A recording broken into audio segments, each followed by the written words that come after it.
bring together heads of relevant Russian ministries and agencies. During the event, the Commission will discuss a wide range of issues of development and strengthening of the Caspian cooperation in various spheres. On May 23rd, Minister Lavrov will participate in the conference of high level under the auspices of the Diplomatic Academy of MFA of Russia. It is expected to be attended by representatives of the friendly embassies as well as international organizations accredited in Moscow. During the event, a representative of Russian authorities and experts will discuss the economic, ethnic, cultural, and other peculiarities of Russian southern regions. We hope that this conference will help contribute significantly to the realization of identity and meaning of the southern Russian regions to the history of Russia. On May 24th, Sergei Lavrov will participate in the work of an annual assembly of the oldest NGO in Russia, the Council on Foreign and Policy and Defense Policy. This year, the organizers chose the subject matter that speaks for itself: the time of trials, war and peace in the 21st century. This council unites the researchers in international affairs, diplomats, economists, and members of the military. This platform discusses the relevant issues of Russian international agenda. Our ministry highly regards the constructive relations with the leadership of the Council. And the Minister will share the evaluations of the current stage of the development of the situation in the world. The open part of the speech of Sergei Lavrov will be broadcast online on the information resources of MFA. On May 25th, as you know, the Day of Africa is celebrated. It's an international holiday that symbolizes the unity and the victory of the African countries in the fight for independence. That day in 1963 in Addis Ababa, it was declared that Organization of African Unity will start. Now, good traditions unite, continued by the African Union. Our country and the USSR back then contributed significantly to the liberation of the African nations from colonial dependence, as well as in the establishment of the economy of the young states of the continent and training national personnel. Now, relations with these countries is a priority for Russia. On the behalf of Minister Lavrov, a meeting will be held in Moscow with the Corps of African Diplomatic Corps on May 25th, 27th, 2025. Moscow will see a working visit of Minister of Foreign Affairs of the Turkish Republic. Negotiations with Minister Lavrov have planned. They will talk about regional issues with stress on the situation in Syria, Lebanon, and other regional issues. On May 27th, Minister Lavrov will meet with the Executive Secretary of CTBTO Preparatory Commission, Robert Floyd. This meeting will help discuss the wide range of issues in the agenda of relations between the Russian Federation and the CTBTO Preparatory Commission. Robert Floyd will be in Russia from May 24th through 28th. He is scheduled to participate in the opening of training courses for the Russian-speaking operators of wave formers of the international monetary system provided by the CTBTO. On May 28th, in Moscow, Minister Lavrov will participate in the work of the 13th International Meeting of High Representatives in charge of security, and will give a speech at the plenary session titled "The Emergence of the Architecture of Equal and Indivisible Security, Challenges and Possibilities for the States of Global South and East." On May 29th, in the city of Perm, Minister Lavrov will participate in international public and political hearings dedicated to the initiative put forward by President Putin about shaping the equal and indivisible security and cooperation in Eurasia. The event will bring together top political and public figures, diplomats, business representatives from dozens of countries. The same day, the Perm will host an off-site meeting of the Commission of the General Council of the United Russia Party. The topic of the meeting will be cooperation, facilitation to development of foreign ties of entities of the Russian Federation, including with the use of inter-party, parliamentary and people's diplomacy. Let's move to the relevant international agenda to the situation around Ukraine. Vladimir Putin put forward an initiative without delay or preconditions to renew on May 15th in Istanbul direct bilateral negotiations about peace suspended by Kiev in the spring of 2022. The Kiev regime, as you remember, responded in the historic manner characteristic of it by pursuing a harmful for their own people policy to prevent a long-lasting and durable peace and making a political performance. Zelensky continued to make accusations devoid of diplomatic ethics against the leadership of our country and the Russian delegation. At the same time, the head of the Kiev regime could not make up his mind for a long time about the participation of Ukraine in this negotiation proposed by the Russian president. He consulted his European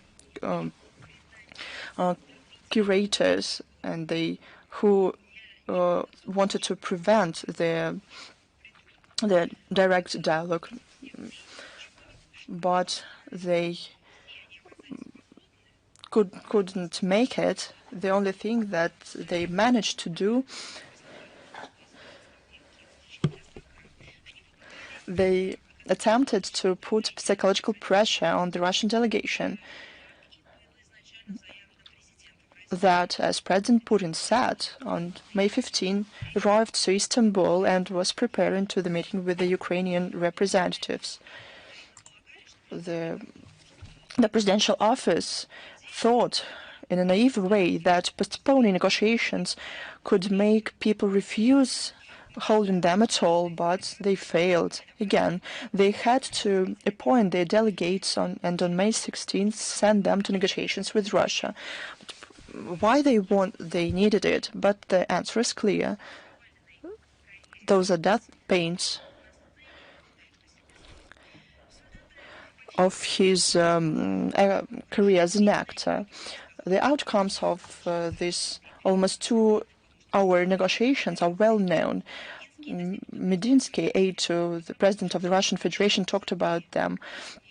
We achieved important negotiations, agreements on the largest of the 3 years exchange of POWs, 1,000 for 1,000, and written proposals for a future ceasefire. The prospect for a Russian-Ukrainian summit was outlined. I won't repeat the commentary of the Russian representatives, who in great detail talked about the outcomes of the meeting in Istanbul. I would like to underline one more time, because we received a lot of questions. It was Russia's initiative put forward by the leaders of the Russian delegations about the exchange of POWs. no one should attempt to ascribe this to themselves. It's Russia's initiative. Yesterday, on May 19th, a long telephone call between President Putin and his American counterpart Donald Trump took place. Leaders of Russia and the US had an honest exchange of opinions about the current situation around Ukraine and ways to find a political solution to the conflict. Given the discussions in Istanbul, the Russian side yet again outlined the aspiration to achieve an ultimate just settlement of the crisis. Moscow will propose Kyiv to work out a memorandum about a future peace treaty. In the process, it should be understood that it is impossible to reach this aim without removing the root causes of the crisis. We are yet to agree on a lot of details and articulate principles of the settlement. To set the time frame, as we said many times, Russia never refused to hold negotiations. It is prepared to continue the contacts with the Ukrainian side on the above-mentioned issues. This approach was fully understood by President Trump. Now it's up to Kyiv. They are about to have an important moment to make a decision, given those historical and controversial steps that we saw in the recent days and in the time before that. And the statements of Zelensky about aspiration to peace should be translated into real actions and steps. We don't expect any common sense in the presidential office, but we can hope that the remains of the idea of the statehood will prevail, and it will help them have a constructive stance. However, about after the negotiations, Zelensky and his European comrades supported strengthening Russian sanctions. We heard the same old story that Russia is not to be trusted, and they, as we were told, should be punished for not complying with an ultimatum about a 30-day ceasefire that Kyiv and its patrons wanted to present as a step to settlement. But they have to memorize or probably to put down this idea. Russia never agrees to ultimatums. We talked about it many times. I mean, the Russian leadership, first of all, and the Russian people are sad too. At the same time, what we're hearing from the West, this formula, this so-called formula, and it's yet another one. Of course, they're trying to come up with a formula like some alchemists on the conditions of war. It does not stand up to criticism. We've all been there before. And it is obvious that achieving peace through these Western European means by ultra-liberals is not their goal. They pursue a different goal to provide the Ukrainian armed forces with a respite at any cost in order to restore its military potential and continue the confrontation with Russia. And it's exactly what they're openly speaking about. And the crimes of the Kyiv regime continue. This is back to the issue of how during the war conditions it's impossible to hold negotiations. But who is exactly prolonging this war? Who is committing daily crimes against the civilians? They need to remember this in Paris, in Berlin, in London, in the collective Brussels. And I will help them keep that in their memories. On May 14, the Ukraine Nazis launched a drone strike on the administration of the town of Kamenka-Dnipropetrovsk in the Zaporozhye region, injuring 2 employees. On the 9th of May 15th, militants attacked the city of Melitopol 13 times with UAVs. All drones were shut down by air defense, but due to the detonation of one of them, a civilian was killed in a Kimovka settlement. On May 15th, 3 civilians were wounded as a result of an attack by enemy kamikaze drones on the village of Kamensky Hutor in the Bryansk region. On May 15th, the Ukraine Nazis launched targeted missile strikes on the Church of the Protection of the Blessed Virgin Mary and the hospital in the village of Totkina, Kursk region. As a result, the church was burned from the inside and the hospital building was destroyed. Since May 15th, dozens of daily attacks by the Ukrainian armed forces on populated areas and civilian vehicles in Belgorod region have killed 3 residents and wounded at least 14. In the DPR, during that time, at least 6 people fell victim to shelling and UAV raids during this period. 1 civilian was killed, 4 civilians were killed, and 4 were injured in settlements of Kherson region. Apartment buildings and other civilian objects were damaged. On the 9th of May 15th, as a result of an attack by enemy drones in the village of Shangar, a modern medical outpatient clinic serving 2,000 people, including 250 children, was completely burned down. So who is exactly continuing this fight? Perhaps there will be some common sense and clear minds in France and Western Europe who will finally put a name to those who are perpetrating these crimes. This is the fault of the crime who is sponsoring the Kiev regime. It's their arms, it's their financing that is used against the civilians, civilian infrastructure. And these are targeted attacks. But for all that comes punishment. And it's not postponed, but it's happening based on the legal basis, on the work of law enforcement agencies right now. Russian courts continue to sentence Ukrainian neo-Nazis and mercenaries for their war and other crimes.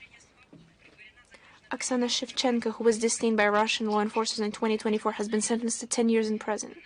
On the assignment of the SBU, she participated in the preparation of an assassination attempt on the head of Crimea, Sergei Aksyonov, in 2023-2024 with the help of a radio-controlled explosive device.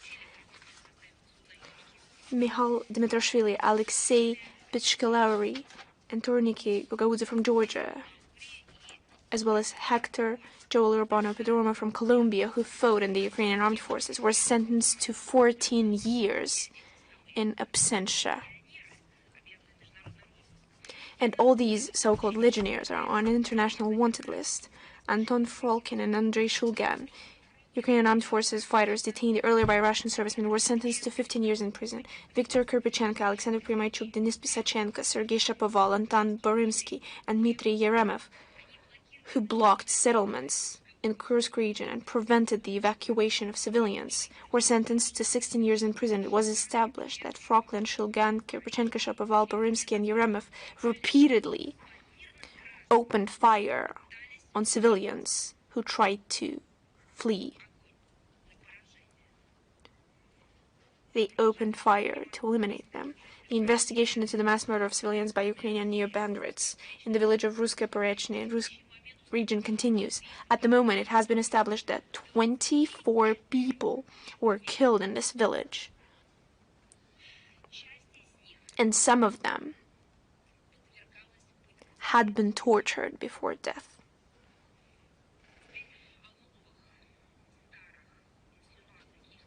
Now on the new or same old insinuations of the Kiev regime.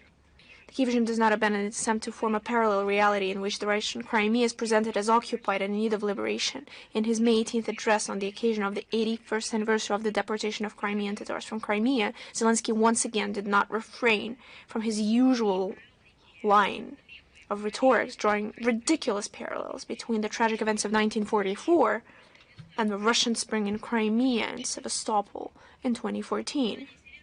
Zelensky's lamentations about the torture of Crimean Tatars look hypocritical, especially because this is how he's trying to present it. On the anniversary of the tragedy, Crimea was attacked by at least 4 Ukrainian aircraft-type UAVs. What is this exactly? Are those the representatives of the nation? And were those representatives of the nation absent there? On the one hand, Zelensky is crying about their hard fate in the historical context. On the other hand, right now, looking back on the past, he's putting forward criminal orders using UAVs against the civilians. And of course, among those civilians are representatives of the Crimean Tatars. Fortunately, those attacks did not harm civilians. They were shut down by Russian air defense assets. On the night of May 19th, 26 enemy drones were destroyed over Crimea. This is how the Kyiv regime supposedly cares for the Crimeans that it intends to liberate. In fact, the Crimeans have long liberated themselves by openly expressing their support for joining Russia in the referendum of March 16, 2014. That was their true liberation from this horrible oppression, from this ideological slavery. I would like to recall that 96.77% of the participants in the nationwide expression of the will of the people, with a turnout of 81.36%, voted in favor of reunification with Russia. This was a real boon for all ethnic groups living in Crimea. The Russian presidential decree of April 21st, 2014 on measures to rehabilitate repressed peoples and state support for their development put an end to any speculation on the national subject in the Crimean context. Careful attitude to the national traditions, respect for cultural heritage of all peoples without exception is the basis for the development and prosperity of the peninsula. Would you like to see it for yourself? Please feel free to come to Crimea and see it for yourselves. This is how you should get your picture, not from Zelensky's nonsense. And Zelensky's regime fiercely fights against their own history. I've just drawn an example, and there's another one. They fight against historical memory, including that of their own heroes, of the glorious sons of the Ukrainian people in Kharkiv. A memorial plaque was dismantled in honor of Soviet military commander Pavel Simonovich Rybalko. Who was it? That's a native of the Kharkiv region who participated in the liberation of Ukraine from the Nazis. In every sense of the word, he's the heroic son of Ukraine. In Kyiv, the Benderites demolished the head of the monument to Ivan Vladimirovich Michurin, famous Soviet biologist and breeder. In Odessa, they smashed the memorial plaque in honor of General Leonid Bocharov. Who is Leonid Bocharov? Do they know who that is? He participated in the defense of Odessa and Sevastopol. The criminals carried out their nefarious deed at night. Of course, because they wouldn't dare do it out in the open for everyone to see. In Akhtarka Sumy region, they destroyed a memorial inscription on a monument in honor of the heroes of the USSR who liberated Soviet Ukraine from Nazi invaders. The mass media reported that the authorities in Irpin, Kyiv region, were preparing to destroy the mass grave of Soviet soldiers who fell for the liberation of the Ukrainian SSR from the Nazis. And now I'm referring to the mass media who are reporting that the Kyiv regime is trying to approach the eternal flame as well. Well, they have long put out the flame of their conscience, so now they're daring to attack the flame, so there's no more reminders. The Ukronazis repeatedly demonstrate what an infection it is, their true nature. However, it will be preserved. Monuments and memorial sites will be restored, and the perpetrators of these crimes will receive the punishment they deserve. These facts once again confirm the urgency of the special military operation to denazify and demilitarize Ukraine, as well as eliminate the threats emanating from its territory. And as the Russian leadership has stated, all these goals will be achieved. We've received a lot of questions on the presidential elections that took place in Romania. And of course, we would like to just simply state that this is the matter of Romania. Of course,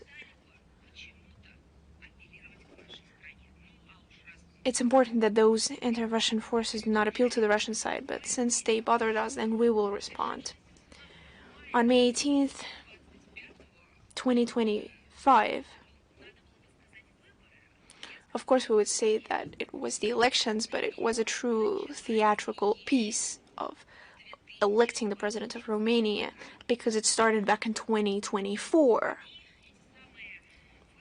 So these so-called elections, or these theatrical piece around holding the elections on the president of Romania, has taken a lot of time. It was full of scandals, and in the end demonstrated the catastrophic shoot of the trust of the population of this country toward their current authorities, towards the policy of strict following of the directives from the Brussels against national interests. The results of this course speak for themselves: deep interpolitical crisis and the polarization of the society.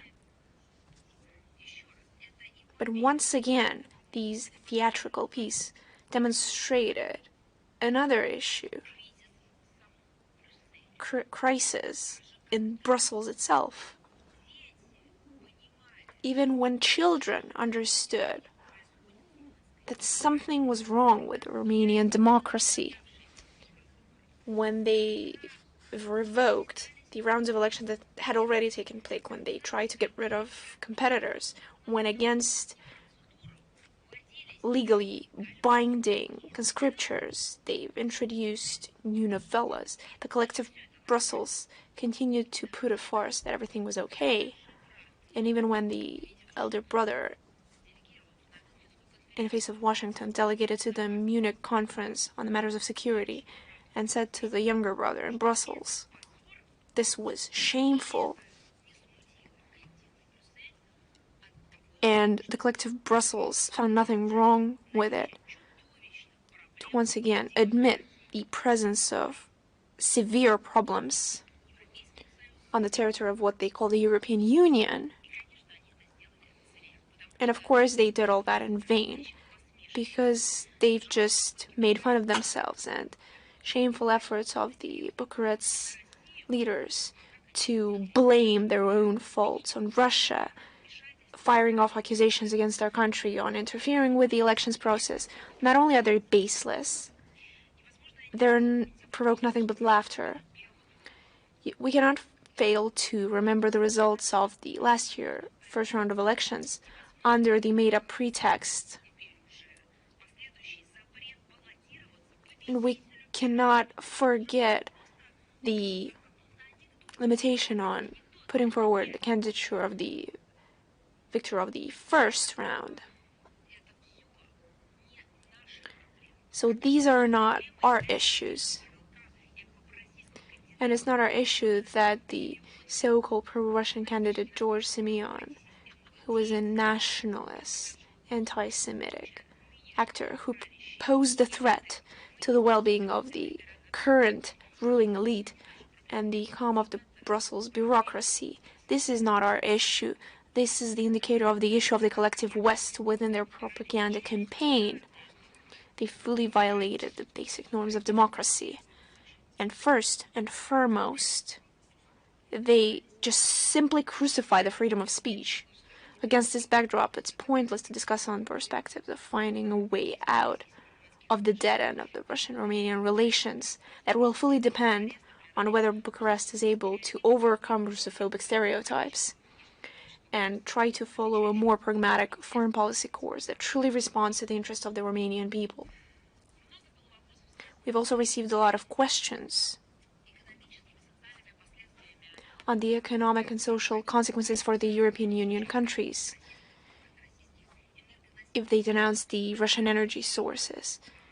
Practically every day, Brussels and other Western European states bring up this subject. Of course, we receive such questions regularly, so I would like to propose a complex response. As you know, on May 6th, the European Commission put forward some kind of roadmap on the EU's refusal to purchase Russian energy carriers by 2027. This is their plan. This is the continuation of their self-destructive line, and those are the Western European words that the European bureaucracy picked in 2022 within the plan Repower EU, and by 2027 they plan to fully stop purchasing Russian energy goods, oil, gas, or nuclear energy. And no matter how it sounds, over the decades, stable supplies of arguably cheap energy sources have provided the energy security of Europe, have supported its competency, its economical competency, and provided the growth and well-being of the population. And the European countries remain large purchasers of Russian gas. According to the data of the European Commission in 2024, they bought 52 billion cubic meters. On the information of the European Analytical Center Bruegel, the import of the LNG by the EU in January-February this year has amounted to 3.92 billion cubic meters, which is 5% higher than the similar period in 2024. And in February this year, they've hit a record on supplying through the Turkish stream around 1.5 billion cubic meters, which is 26% higher than yearly measures. Considering our traditional historical ties in the energy sphere, Europeans, against any common sense and economic profit, are following self-destructive line of policy. Once again, so that no one has any suspicion that these are nothing but statements that are not backed up by any data or figures. Allow me to pull up the statistics. Anti-Russian EU sanctions are striking the social-economic well-being of the European states themselves. Due to renouncing the Russian energy sources, the European zone is seeing the economic stagnation. In 2024, the GDP growth has only been 0.9%. On the prognosis of the European Central Bank, the same figures will be present in 2025. For the period from 2023-2024, the decrease was around 60%. The competitiveness and profits also decrease among the enterprises, and they also influence American companies across the Atlantics. It's because the European companies need to pay 2 times more for energy than the American companies. And no one can ask an obvious question in these countries. Why do those leaders, the regimes elected by people, maybe not through direct elections, but via some political constructions, they were elected in order to support and stimulate national interests, and mainly the peoples of their countries, primarily business interests, because these are market economy countries for whom it's of primary importance. Why have they done their best in order to literally destroy their own businesses in their own countries? By increasing energy prices, colossal economic losses. And I will reply to that question. Why is it not asked? Because in a whole number of countries, we have just quoted an example of Romania, and in other European countries, the freedom of speech is just being destroyed. It's not allowed to make statements, and people are labeled, people who are trying to ask questions, and if that doesn't work, They just go to media outlets, they go to their homes and declare them illegal. That was the case with the media outlet correspondents who came to Russia and with the question of Nord Stream supplies being renewed. And when they got an answer to their question that it's possible to do that in around 3 weeks, if there is an agreement and the necessary political will, they just came back with that response to the German audience. They published this response, and literally the next day, when they were declared illegal, they were prosecuted.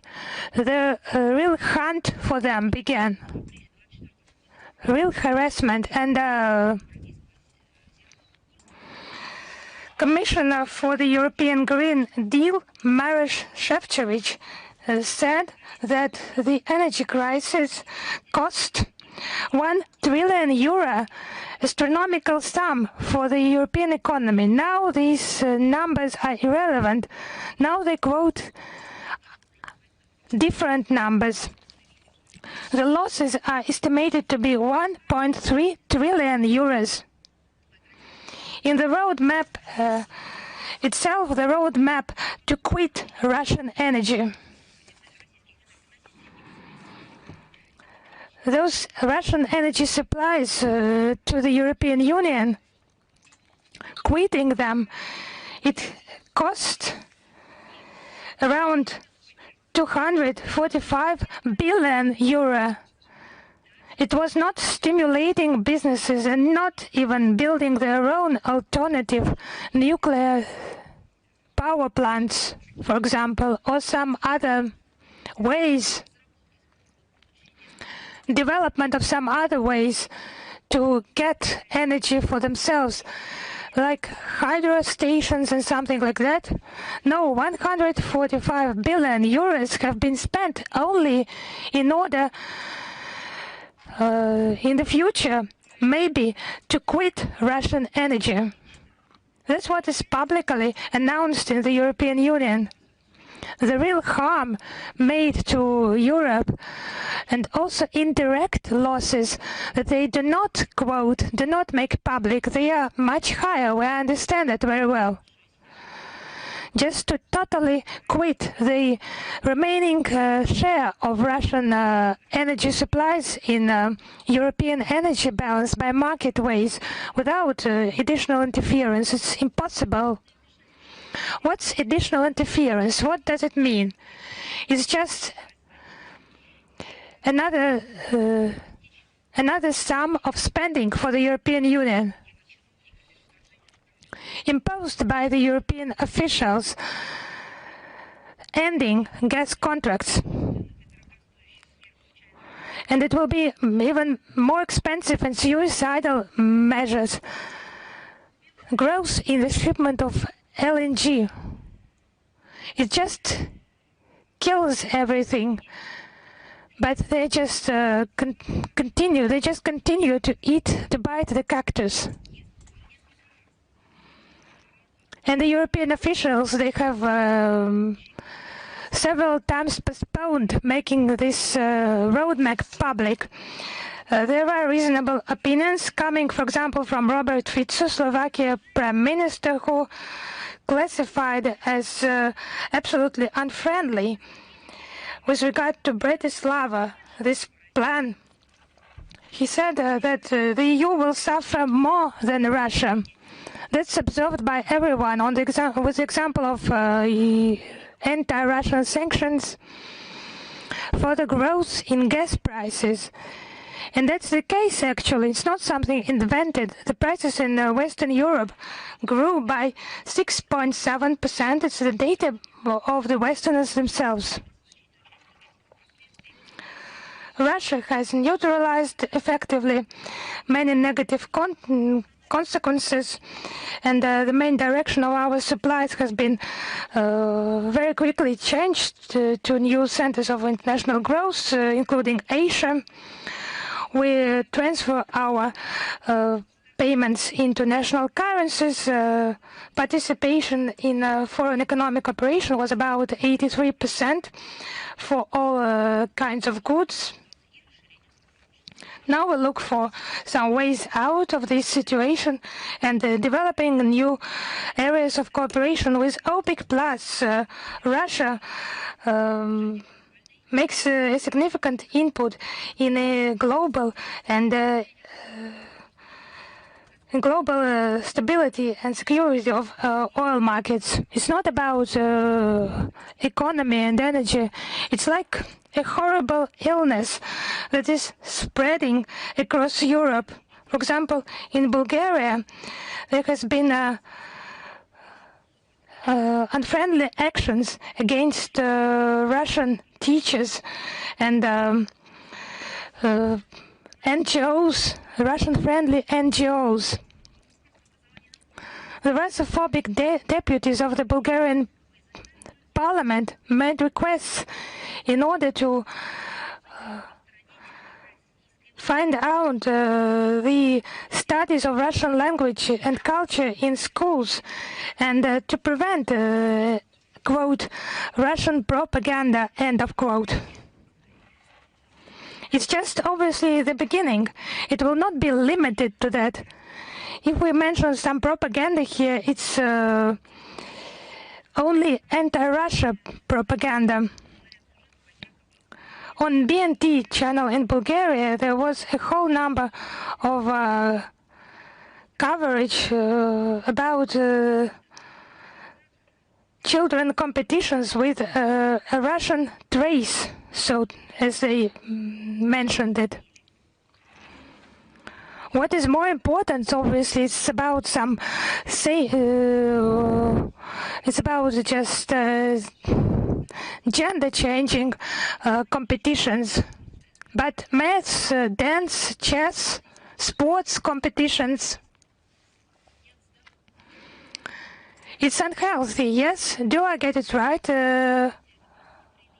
For official Sofia, it's just not decent to abandon common sense in that way, because someone somewhere just demanded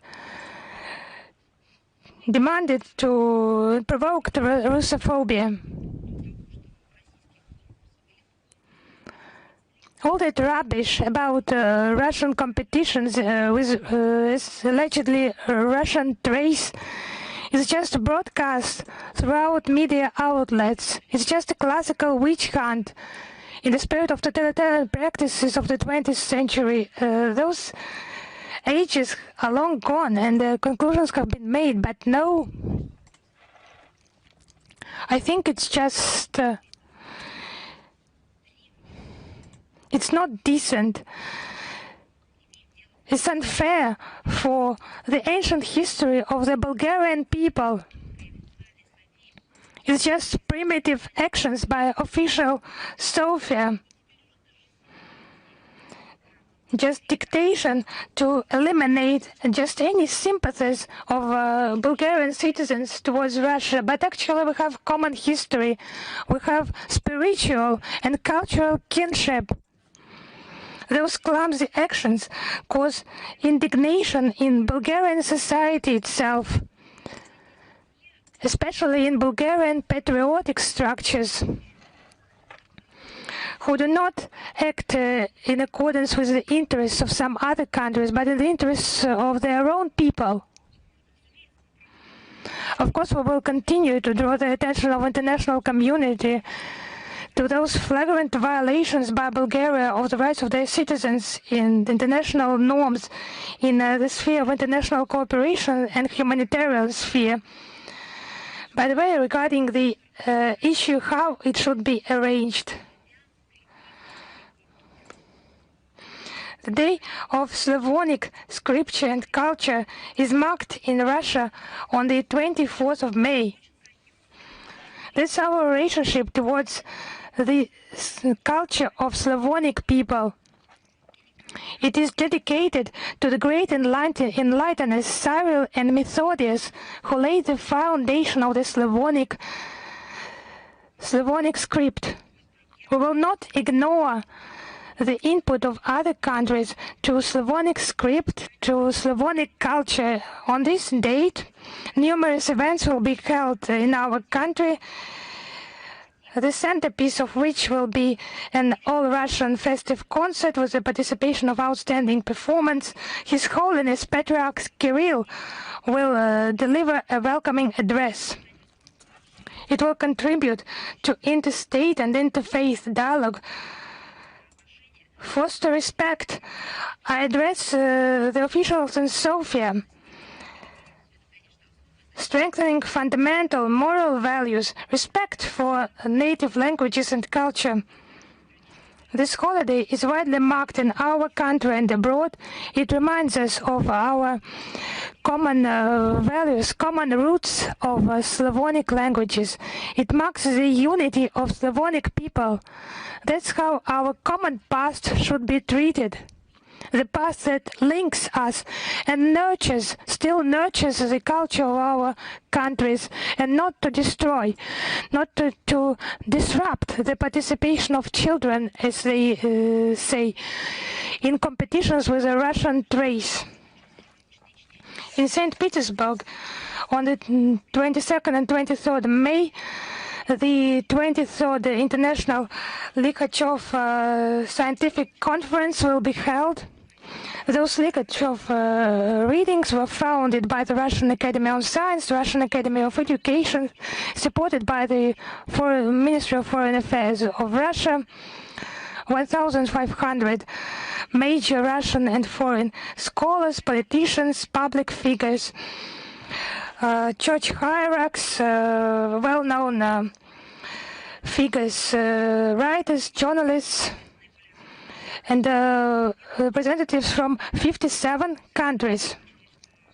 It's about the major trends in the development of human society, transformation of world order, and of course the role of education.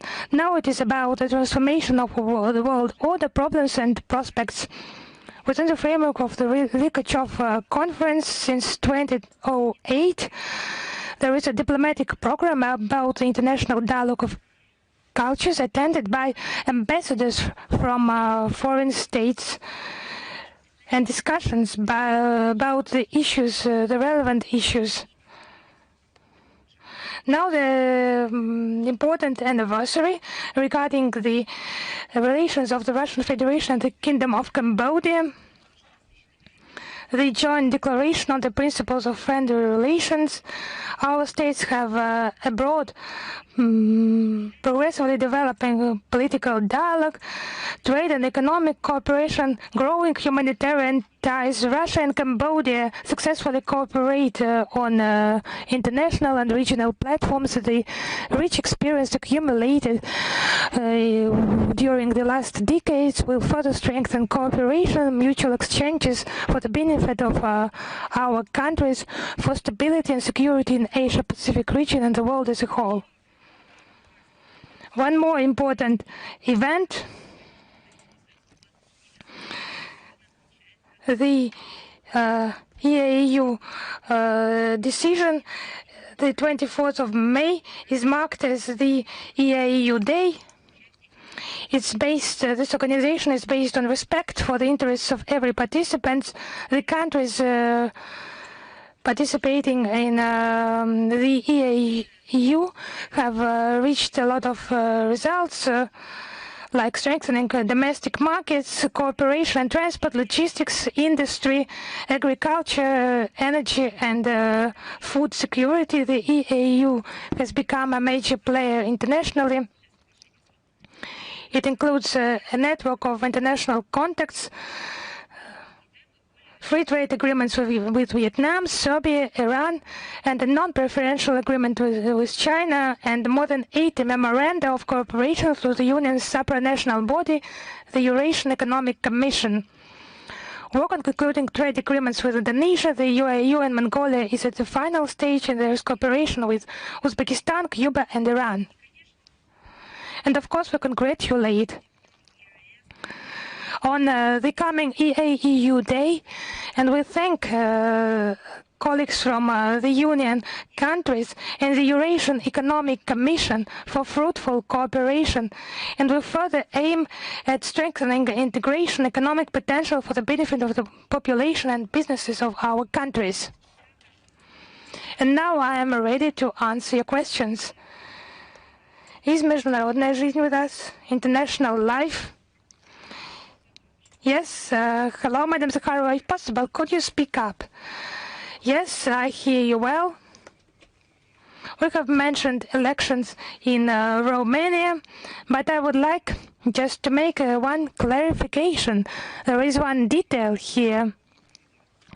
How would you comment on the Telegram founder statement Pavel Durov regarding an attempt of French authorities to influence the outcome of the elections? Yes, we have seen those comments. Such attempts just to admit that or just to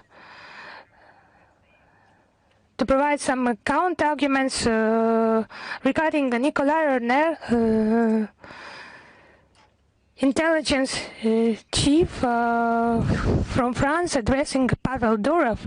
I think it's France that should make the appropriate clarifications with regard to that.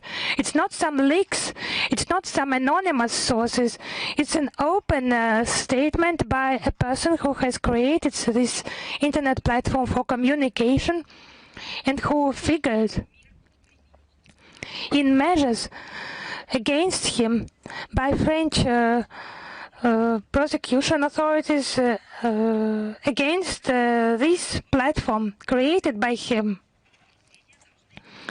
And clarifications, I think they should be provided by official Paris. But taking into account the events, I would like to remind that since the arrest of Pavel Durov in Paris in August 2024, we would note that, however, the French just mentioned this political context of this situation. It's just an obvious attempt to put pressure on an independent information resource. These platforms, they're just transborder platforms for communication, and every country should regulate its activities on its own, in its own manner, but there are instruments for the resolution of those issues in a civilized manner, especially in the countries who say that no one has the right to somehow put pressure on business representatives, especially connected with the freedom of speech, with the distribution of information, and so on.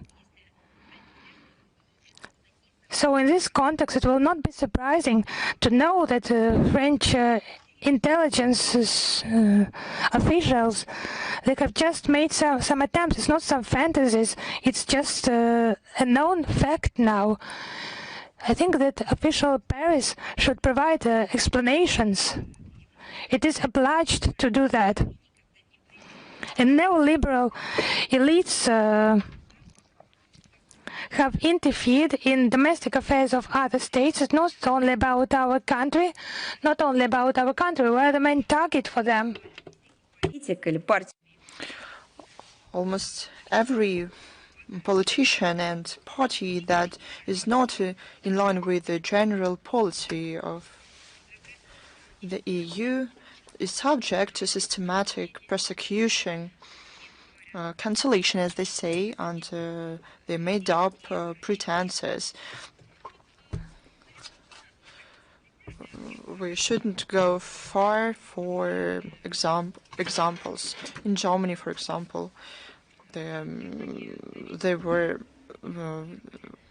outcomes of the elections in Romania were annulled, not like because they contradicted what Brussels wanted.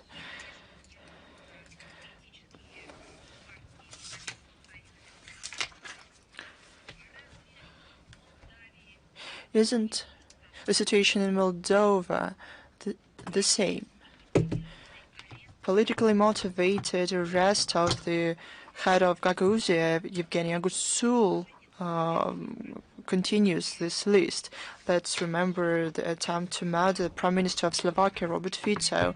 It was a result of the hostile atmosphere in Europe against those who is not in the ideological mainstream, and even those who would like to specify their position and ask a question.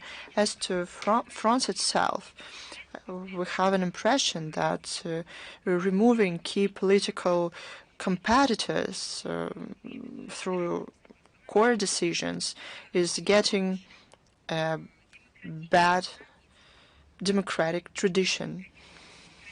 Of course, I use the word democratic not literally here.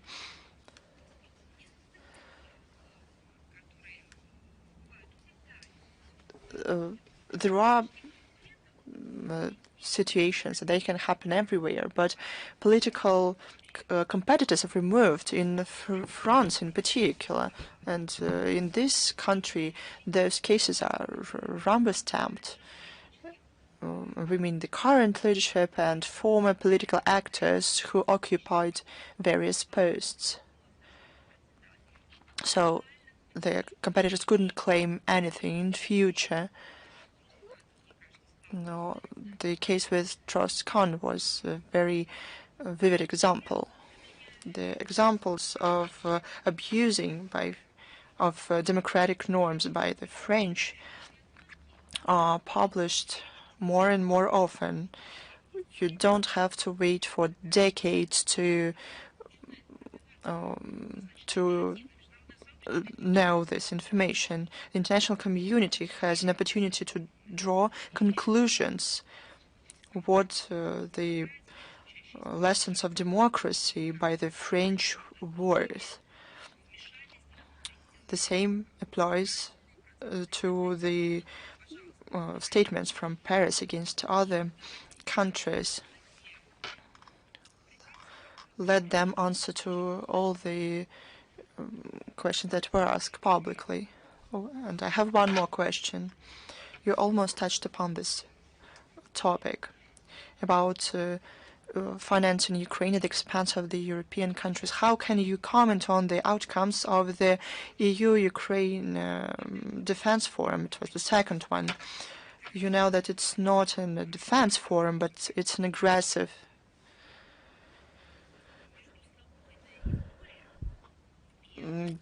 get-together, and it's not the only one.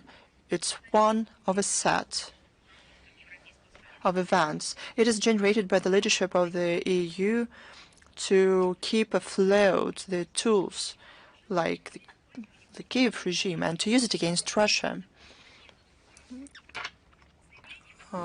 It ended up with the statement about the integration of the Ukraine industry and defense base into the European defense base, in line with the ideas put into the so-called White Book on the European defense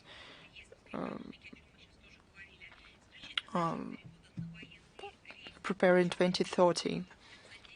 They use cheap defense capabilities and the policy of the EU to force militarization of the EU to the detriment of the people of this association.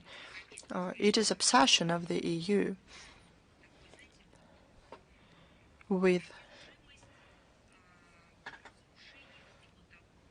destroying everything aimed at political and diplomatic settlement, not only around Ukraine. It's the situation in the center of Europe. It's an obsession with refusing finding ways out to settle the Ukrainian crisis. It's some kind of some huge wish to, despite everything, no matter the outcome, to move toward this destructive policy, to pursue the destructive policy. Thank you very much. Thanks to you is the TASS agency with us. Good afternoon, Madam Zakharova. Well, with you, I would like to ask a question following the negotiations between Russia and Ukraine in Istanbul. What language did the delegation speak? I would like you to say the final word about it. What would you like to know? What language they used to negotiate? Yes, I want to know what language the delegations of Ukraine and Russia used during the negotiations in Istanbul. The Russian language. The Russian delegation spoke Russian. There was an interpretation in several languages into Ukrainian, English, and Turkish. I don't know who listened to the Ukrainian interpretation, because the Ukrainian delegation spoke Russian. It spoke the Russian language. Thank you very much. I can also say the following. The Ukrainian delegation read out some introductory word. They had a text, but not in Ukrainian. This introductory word was in English. Probably it was the interpretation from English into Ukrainian was for them, but the Ukrainian delegation did not speak Ukrainian during the negotiations. The Ukrainian delegation spoke Russian. You see? What language did you think they spoke? Ukrainian. It's a performance. All these declarations of the representatives of the presidential office that people should forget the Russian language, that everywhere Ukrainian should be used, and the persecution of Russian in schools, universities, and public spaces, the generation of the content on the internet and everywhere, those are only reasons to make fools of the people in Ukraine, like they did when they spoke how good it would be for them in the EU. They only wanted to refuse interaction with Russia. It's the same story. During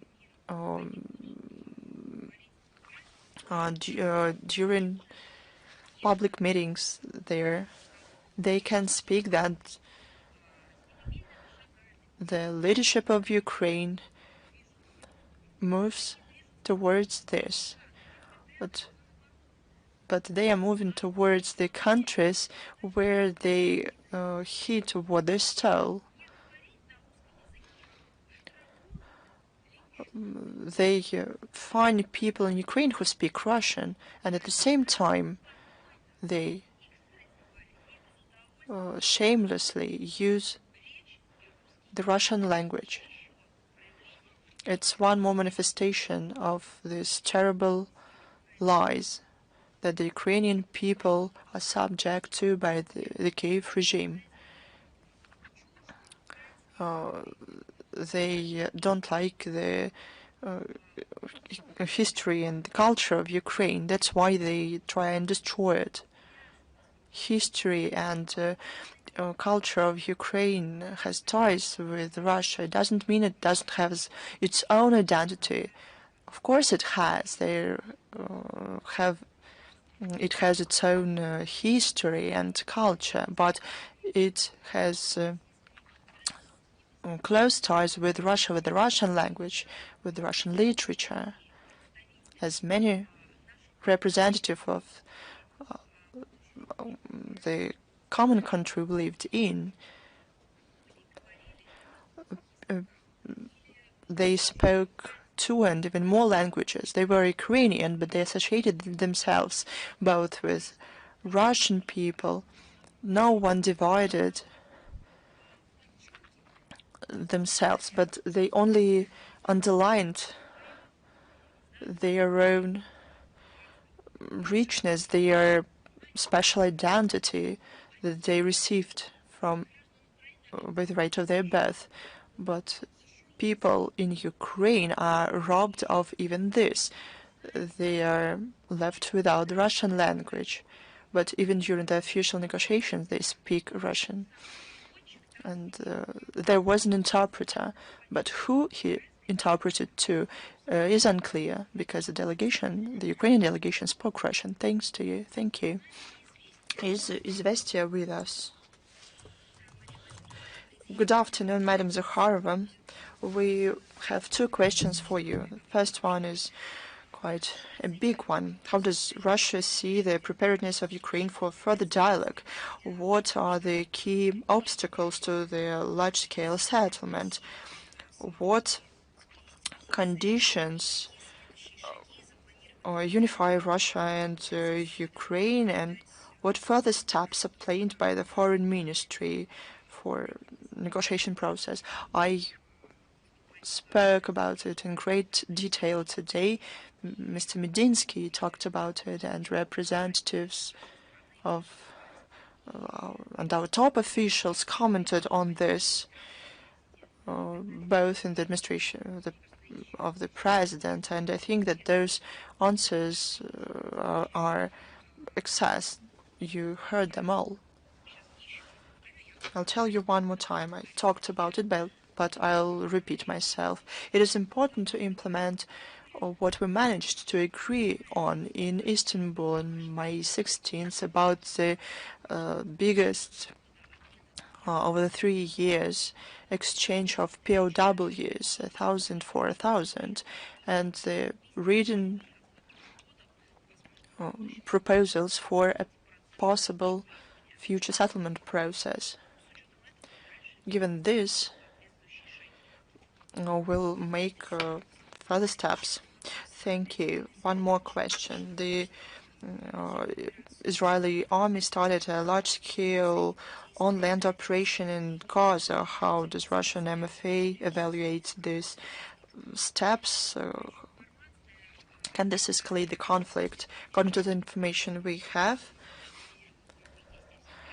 Israel started more active actions in Gaza. We see more bombings that led to more victims among the civilians. Over the last 3 years, about 300 people were killed in the enclave. We are disappointed with the decision of the Israeli authorities. This will mean more people killed in. We state publicly many times that the settlement of the situation in Gaza is possible only through political and diplomatic means. For this, humanitarian aid in Gaza should be ensured. This will help settle the Israeli-Palestinian issue on within international law. We work on this bilaterally and in international organizations, first of all at the UN.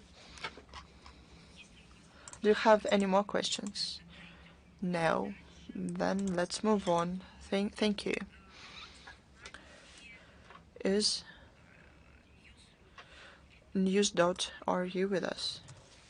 Good afternoon, Madam Zakharova. News.ru. I'm Mikhail Rosen. We have 3 questions today. The upcoming week will be decisive for the future of Ukraine. That's what Ursula von der Leyen said during the negotiations with U.S. Vice President J.D. Vance. You rarely agree with the head of the European Commission, but probably you can agree on this with her. What factors, in your opinion, will define the fate of Ukraine? You know, I would like to just to say this. Am I right that Ursula von der Leyen said that that next week will be decisive for Ukraine?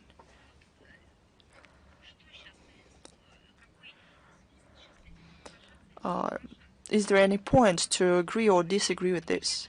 We'll talk about it, but this phrase was critical 3 years ago. By the way, Ursula von der Leyen 3 years ago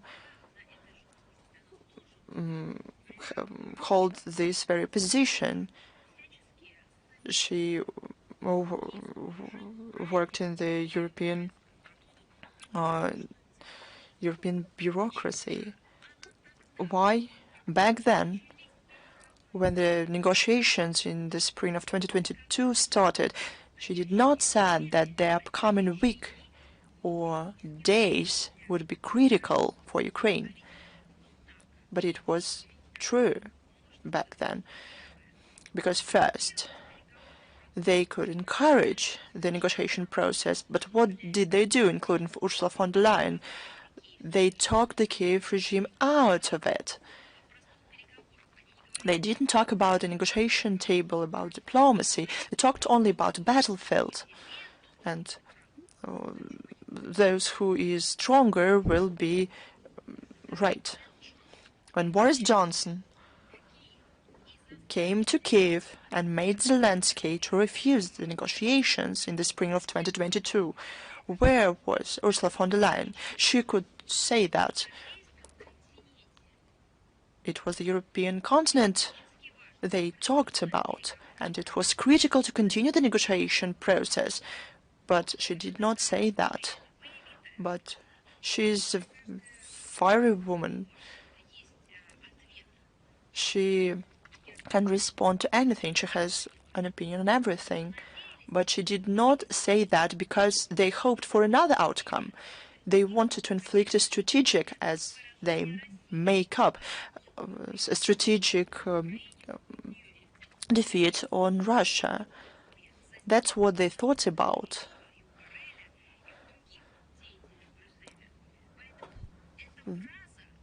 That is why this phrase that you want me to give my opinion on should be evaluated in terms of the situation that was 3 years ago. Back then, Ursula von der Leyen should have said everything she could so that the negotiations continued.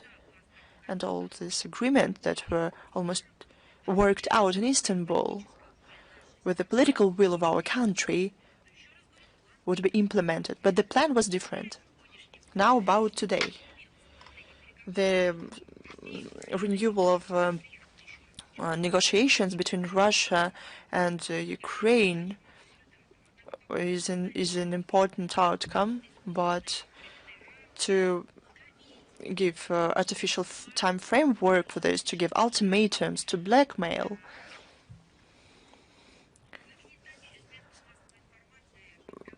to create hype around it is counterproductive.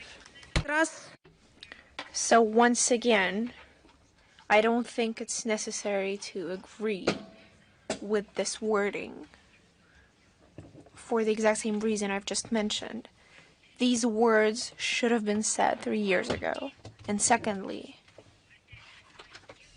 right now, we need to support the process itself and the implementation of what the sides are agreeing upon.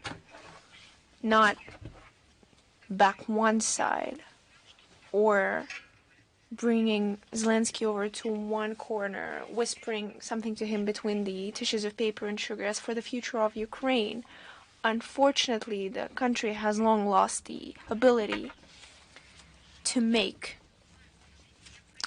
important, even necessary decisions, because now, for many years, not just years, for many decades, those decisions have been made for the Ukrainians have been worked out even by those who are truly in charge of them, those who dictate to the Kiev regime how they should behave, who specifically dictate the course of Ukraine when it comes to internal and external policy. 3 years ago, Russia and Ukraine, after the negotiation process, have come close to reaching a peaceful settlement.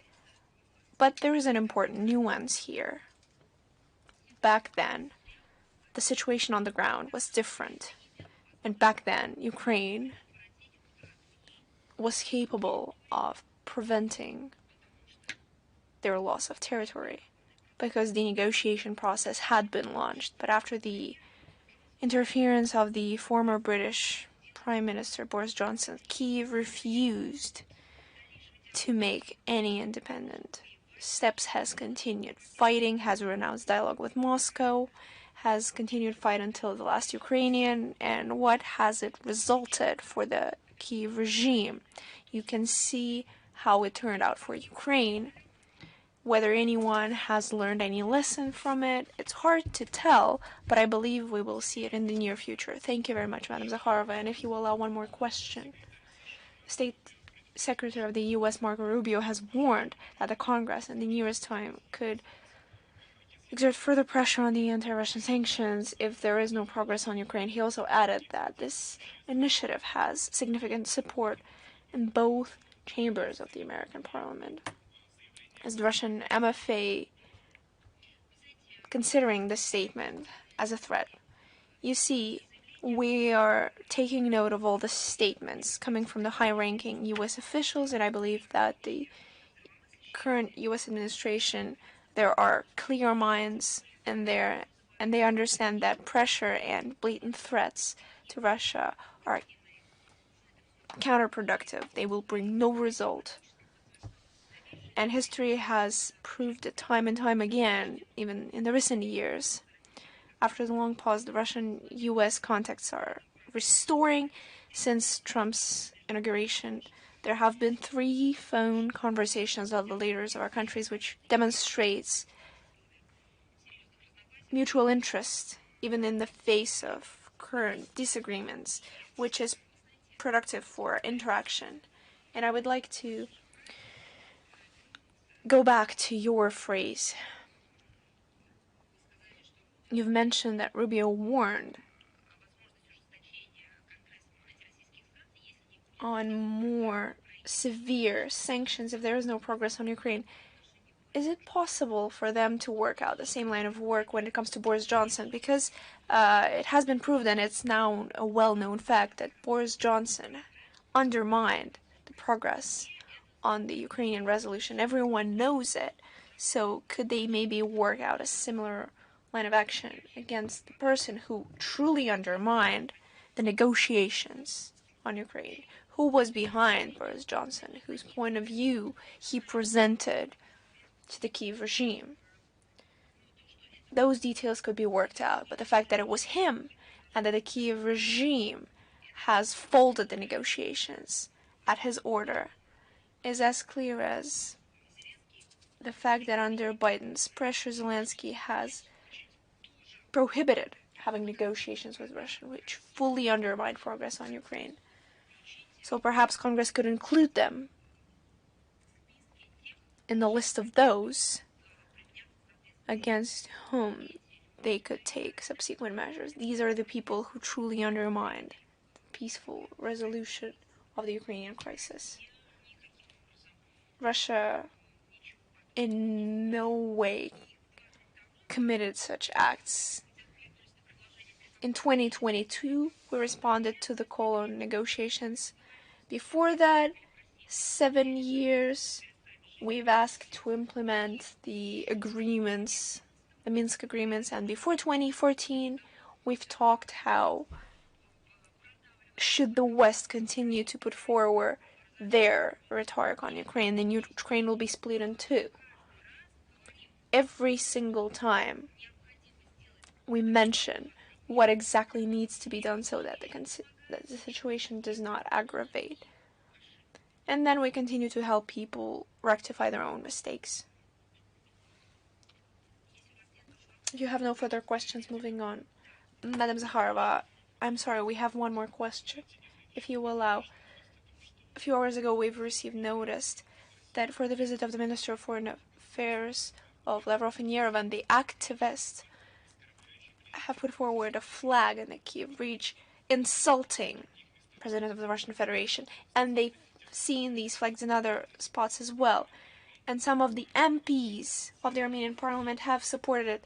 Please, do you know how many people work in the American embassy in Yerevan? Do you know the exact figure? I don't know. Perhaps an estimate. You could guess. How many people are in an embassy? Several dozen. 2,000. So apparently some of them have still not realized that they need to stimulate the Russian-American relations instead of undermining Russian-Armenian. So apparently someone is residing in the US embassy following the old guidelines. Perhaps someone has still not run out of money allocated through US aid, which was exactly in charge of projects like these. So as fully as they've put up those flags, they can take them down. We have an extensive agenda with Armenia on all areas, not just for discussion, but for practical implementation, for practical work. The fact that a lot of those from the minorities do not like it, we are also aware of that. So we are devoted to our constructive agenda. And we perfectly understood this nature, that it was paid for, that it was perfected in many corners of the world, in many countries of the world. Perhaps they should try doing some good on the US aid allocated money to create something, to build something, to overcome a crisis. None of that, unfortunately. That's all they can do. And for that, you don't need a big brain. Thank you very much, Madam Zakharova. Thank you. Moving on.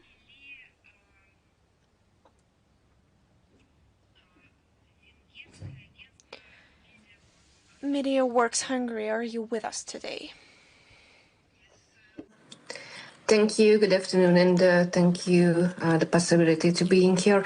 I have only one question: that does the direct communication between President Putin and President Trump have a direct impact? Вы знаете, вы не могли бы уточнить? Excuse me, could you please detail what exactly you're asking? Because you have a very wide phrasing and not clear phrasing. Could you specify specifically what you're trying to find out through your question? Direct communication between president and president. Does it have direct influence? What exactly? Direct impact, that is it better for the peace talks, sort of peace negotiation? Are there any direct impact for this? Мне сложно представить, я правда, честно говоря, не знаю. I'm sorry, it's hard to imagine for me. Perhaps we've learned the hard lessons during the Biden administration, who had no direct influence on any processes in his own country. But I think that the current US president is more than actively analyzing and understanding the situation around Ukraine. It was part of his electoral campaign, the resolution of the situation in Ukraine, and this is part of his active international steps during the very first days following his inauguration. And as for the Russian president, both the situation around Ukraine and negotiations with his foreign colleagues are being conducted with clear outset of implementing the agreements that the sides have been discussing So it's quite surprising that you pose such a question. But when it comes to the President of Russia, Vladimir Putin, and President of the US, Donald Trump, considering the fact that both presidents are truly, sincerely aware, and they're continuously talking about the necessity of resolving the situation. So it's clear that there will be direct influence on this. They're making orders to their employees, to their administrations, to their diplomats. They're putting forward proposals. They're hearing out reports. So I don't think I can take on a competence to comment on that. But it's such an obvious fact. It's such a well-known truth for the Russian side that the only thing I can do to answer your question is, and I think that yet another proof of what you're asking about is that it's the US President Donald Trump who mentioned the necessity of eradicating the root causes of the crisis. Not just the surface vision of the situation, but truly going in deep, understanding the situation in depth. That's yet another proof that there is direct influence. I don't know, perhaps it's something getting lost in translation and you're trying to suggest something else, and then I can forward your request to the President administration. But I would like to recall, and I've already spoken about it, it's a well-known fact, but to support my response, that it was the initiative of the Russian president on holding direct talks with the Ukraine and sending by the Russian president of the Russian delegation to the talks that took place in Istanbul, and the daily commenting of the situation by the head of state clearly showcases that there is direct influence, is evident. Спасибо вам. Приходите еще. Thank you very much. Please come again. Is Almayadin with us today? Yes, good afternoon, Madam Zakharova. Can you hear me? Yes, I can hear you. President Putin has invited heads and leaders of Arab states to meet on October 15th this year. What is your assessment of the Russian-Arab relations?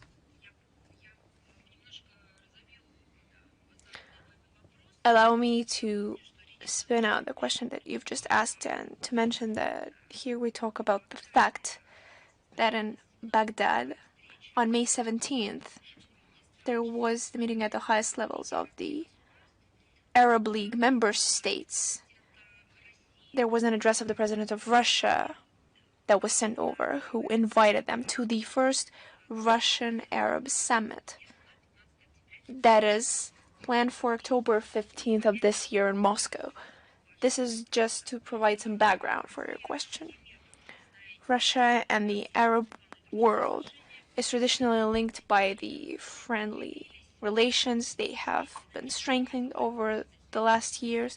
We see firm ties in cultural, humanitarian, and trade areas. At the basis of our interaction with the Middle East and the North Africa on the international stage is the closeness of our points of view and the necessity of finding a just world order based on true multipolarity, on the sovereign equality of states. Following the UN principles of international law, Russia consequently advocates for resolving any issues through diplomatic channels and contributing to finding peace in this region. We support our partners and we maintain close contacts with them. And we believe that the successful outcome of the first Russian-Arab summit in Moscow this year will add a positive impetus to the development of partnership and cooperation between our countries, between Russia and the Arab League states. Thank you. Thank you. Is the Moscow Post with us? Yes, we have only one question today. Estonia has tried to capture the ship that was heading for the Russian port, and the German MFA stated the necessity to strengthen the patrol in the Baltic Sea. What is planned through the MFA line in order to stop the provocations and provide the freedom of the ship transits in the Baltics? You see, we have repeatedly commented on the provocative statements of the NATO states and its member states who try to present the Baltic Sea as their own sea, try to redraw the order of shipping that is enshrined in the international law. And the allies on the Northern Atlantic Union try to impose their own rules that they believe will allow them to control any transportation that takes place through Baltics, especially those that they claim are conducted in the interest of Russia. For example, at the end of last year, NATO have fired off baseless claims and accusations against us on the disruption of underwater lines of energy and telecommunications. And in January of this year, they've launched the operation of Baltic Control to supposedly protect this submarine critical infrastructure. You see, they talk about some imaginary world. They talk about some explosion underwater. Because this was conducted against our joint civil infrastructure, against Nord Stream 1 and 2. This is what should be investigated. This is what should have been analyzed.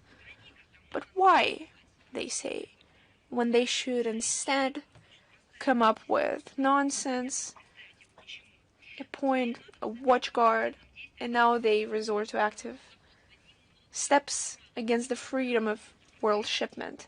That's exactly how you should interpret it, against the freedom of international shipment.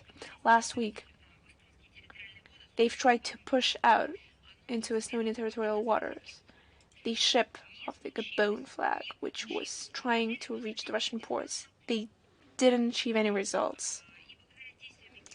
And due to the actions of the ship crew, they failed.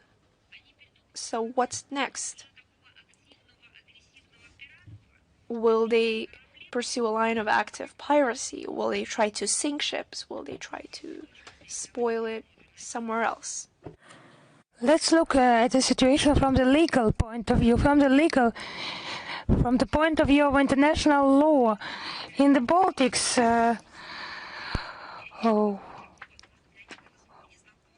outside the territorial waters of state, there is the freedom of navigation underway, which allows the presence of ships and vessels flying any flag. Any measures to interfere in these waters are possible only based on a specific list of reasons. Some protection, as they put it, of underwater infrastructure, checking ship documents is not included into this list, the list of reasons. According to the convention, UN Convention on the Law of the Sea of 1982, coercive measures against a foreign vessel, it is necessary for the state whose flag the vessel is flying. The state must agree. The agreement is necessary. And interference in the movement of vessels is based exclusively on unilateral restrictive measures, some suspicions not based on anything, and some attempts to uncover allegedly shadow fleet. And provocative actions by NATO in the Baltics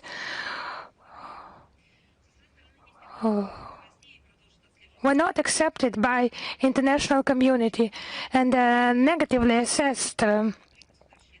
Our reaction will continue, reaction against the abuse, violation of rights in sea waters, especially if these actions create risks for the security of navigation. Thank you. Thank you. Is Reuters with us? Madam Zakharova, hello.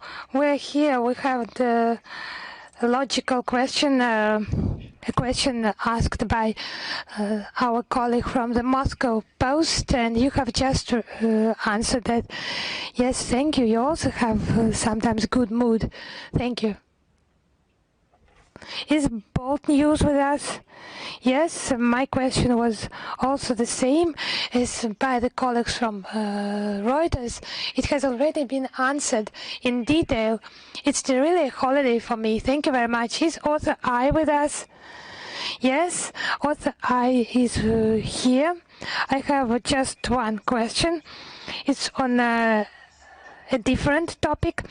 On the 17th of May, the President of Russia, Vladimir Putin, amended Decree number 1478 on the coordination role by Foreign Ministry of Russia in the unified foreign policy line of the Russian Federation on new scope for the Foreign Ministry to report to the President on violations by officials and government employees in the implementation of foreign policy.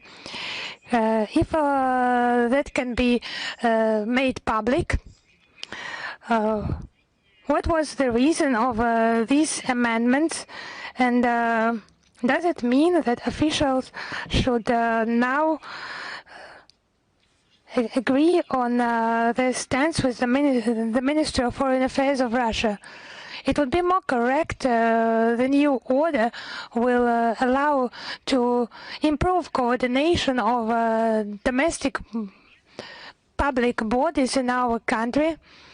This decree has existed, presidential decree has existed for many years on the coordination role of Russian Foreign Ministry in foreign policy of the Russian Federation. Is the major normative act regulating the activities of official bodies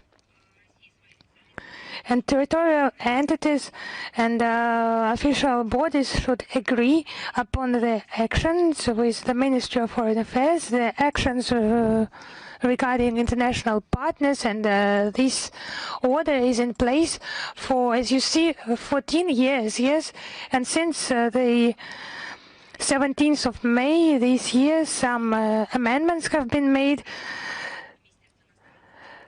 Something new within the scope of the Ministry of Foreign Affairs, reporting on violations of the requirements by this decree, and there are proposals in that regard. Thank you very much. Thank you. If you have no more questions, then goodbye to you. All the best to you. Prosperity to you.